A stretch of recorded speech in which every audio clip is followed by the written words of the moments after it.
গুড়ের সিজন প্রায় শেষ হয়ে এলো, আর হয়তো দিন 15 তারপরে আর গুড় থাকবে না, গুড় করা সম্ভব হবে না, কারণ গরম অলরেডি পড়তে শুরু করে দিয়েছে।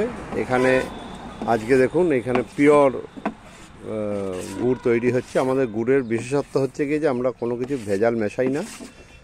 ভেজাল আপনারা যদি প্রমাণ করে দিতে পারেন আমি ক্যাশ রিওয়ার্ড দিয়ে দেবো।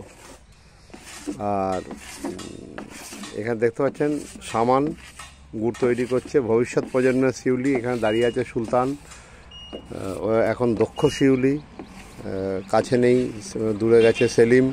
এছাড়া কাশেম আছে, তারু আছে, নেকবার আছে, আর অনেকেই আছে আমাদের সঙ্গে।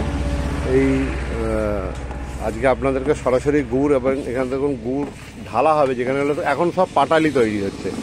এখন ঠান্ডাটা ধীরে ধীরে কমছে, তো এখন আর ঝোলাটা ঠিক ওই ফ্লেভারটা আসবে না। এই পাটালি তৈরি হচ্ছে। সামান আর কতক্ষণ নাড়তে হবে এটা? মিনিট 10। আর চালাচ্ছিস কতক্ষণ? ঘন্টাখানেক? বেশি হবে, ঘন্টাখানেক কি। এইরকম করে হাত দিয়ে নেড়ে নেড়ে এই গুড়টাকে টানাতে হয়, শুকোতে হয়। মানে এখানে কোনো মেশিন মেড বা কোনো কিছু, এই চরণে পাটালি তৈরি হচ্ছে।